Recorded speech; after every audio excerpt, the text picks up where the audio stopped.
आजच्या या मोर्चास उपस्थित सर्व व्यासपीठावरील मान्यवर, उपस्थित मोठ्या संख्येने माझ्या माता भगिनी आणि बंधूंनो, सर्वप्रथम मी संतोष अण्णा देशमुख यांना विनम्र अभिवादन करते.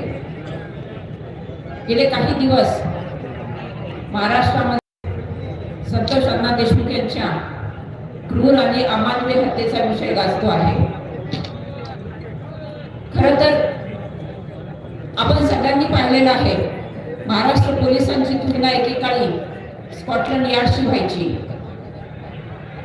मग सुरुवातीच्या काळामध्ये बीडच्या पोलीस प्रशासनाने हा लौकिक पुसून टाकण्याचं काम केलंय की काय असं वाटण्यासारखीच परिस्थिती उद्भवली आहे.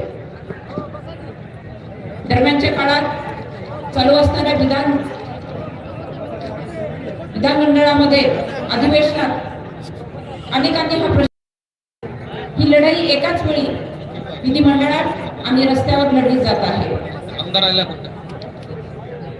यामध्ये आरोपी आणि संशयित जे कोणी आहेत त्यांच्या विरुद्ध कठोरात कठोर कारवाई करण्याचा सुतोवाच विधिमंडळातील चर्चेदरम्यान राज्याच्या माननीय मुख्यमंत्र्यांनी केला आहे.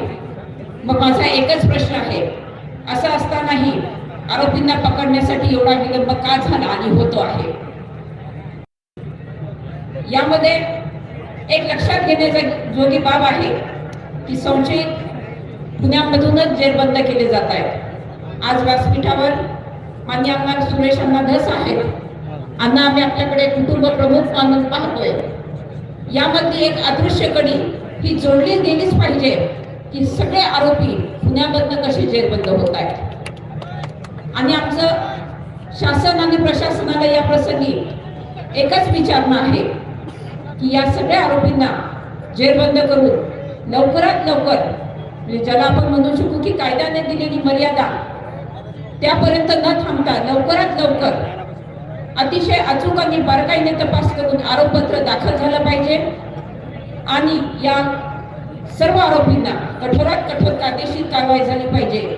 असं झालं तर आणि तरच या संतोष अण्णा देशमुखांच्या कुटुंबियांना न्याय मिळेल. या कुटुंबियांच्या बाबतीमध्ये देखील आपल्याला पराकोटीची संवेदनशीलता दाखवण्याची आज वेळ आलेली आहे. एका माऊलीनं आज आपलं कुंकू गमावलंय. या आजान लेकरांनी त्यांच्या डोक्यावरचं वडिलांचं छत्र गमावलंय. असं असताना या सुजाण सुसंस्कृत कायद्याचं राज्य आहे असं म्हणणाऱ्या महाराष्ट्रामधून आपल्याला त्यांना न्याय द्यावाच लागेल. धन्यवाद.